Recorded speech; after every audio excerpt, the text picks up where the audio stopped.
Hello, this is Sage the Balloon Sage, and in today's video we are going to transform simple dollar store supplies into these smiling, waving balloon columns that can hold their own printed, helium-filled mylars. Many popular dollar stores have an incredible selection of these high-quality floating foils, and it's also the perfect place to purchase your latex rounds and a spool of curling ribbon to bring it all together, for a grand total of only $5 per column. Now the only thing you normally can't find at the dollar store are the classic twisting balloons. Here I've utilized them as the arms.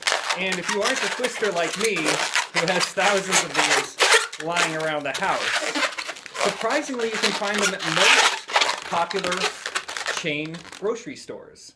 So problem solved. The first step is the main step, as we inflate 28 yellow rounds, 4 full pumps each. 1, 2, 3, 4. Counting on the downstroke and finishing with a nice knot. Pair them all up by linking the nozzles.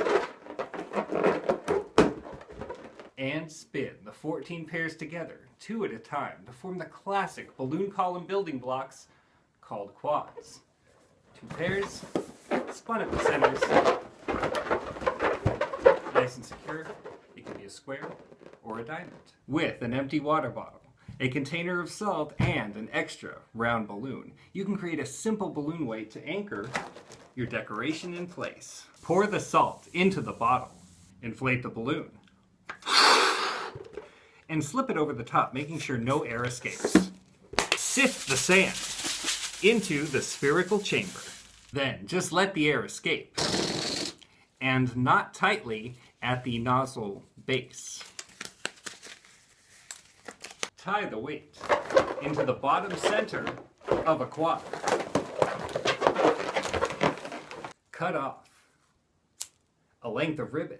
Then tie the ribbon in around the weight and through the quad. Place a diamond shape, tie it on.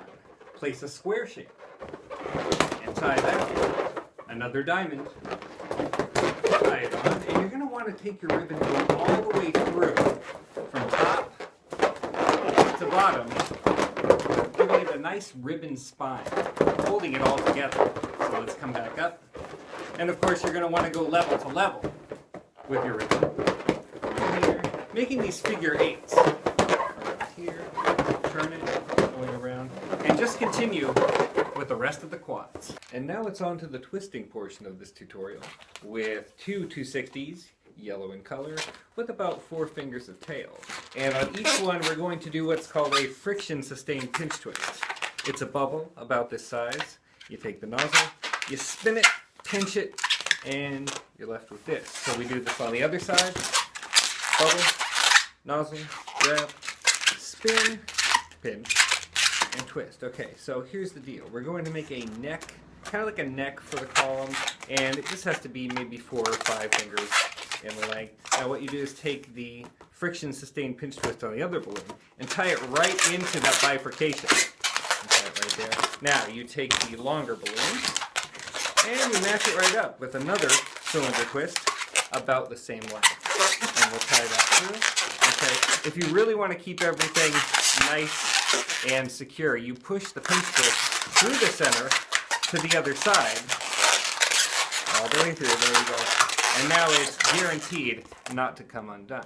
So we're moving on. And here's the trick. You want to think 1, 2, 3. It's as simple as that.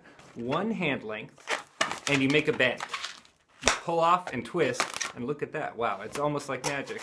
Now we take 2 hand lengths, and we make another bend. Now for the waving hand, we want to have it going upward, obviously, and, you know, have his hand up there. So we'll pull down and twist 3 hand lengths. 1, 2, 3. We're up right here. We want to push back just a little bit right here. Make sure the arm is very solid. Now we're going to end with 2 pinch twists. 1, bubble like this. 2, twist. And twist that around and get rid of the extra. Now just copy the same thing on the other side. And we end by taking the tail, just tying it in there. Perfect. One hand holds the balloon and one hand waves, but they're both made the same way. As we take our pump with the balloon on it, 3 full pumps, 1, 2, 3. And we tie right near the mouth of the balloon because we're going to squeeze upward, make a bubble about that size, take the nozzle and pinch twist, and this will act as the thumb. And you remember our 2 pinch twists we made here. We just slide it on in, twist it around. You want the 2 pinch twists flat in the back, just like this, with the thumb out. And you're going to see how easy it is to bring it all together as we take the very end of this ribbon and slide it through these 2 cylinder twists that act as the neck of our column. So we're pulling it through. Now you want this very flush against here, and all the way through the nozzle, just pull it right through. And then, same idea. You want it really flush against the very top of this column. So pull it down, and actually you want to think of this as your ribbon spine as you pull it all the way through. I'll pick it up just like this, manhandle it a little bit, pull it through, twist, wind. We're going all the way through, down to the weight, and spinning it through, pull it really tight, securing it in place. You can cut off the rest later. As a finishing touch, just slide the hanging string of your favorite helium-filled Mylar into the hand of your smiling, waving balloon column. And I want to thank you so much for joining me on this tutorial. You know, there's amazing things on the Balloon Sage channel, everything from basic balloon animals to deluxe decor, and everything in between. So you're going to want to subscribe. Please thumb up this video, and I'll see you on the next tutorial.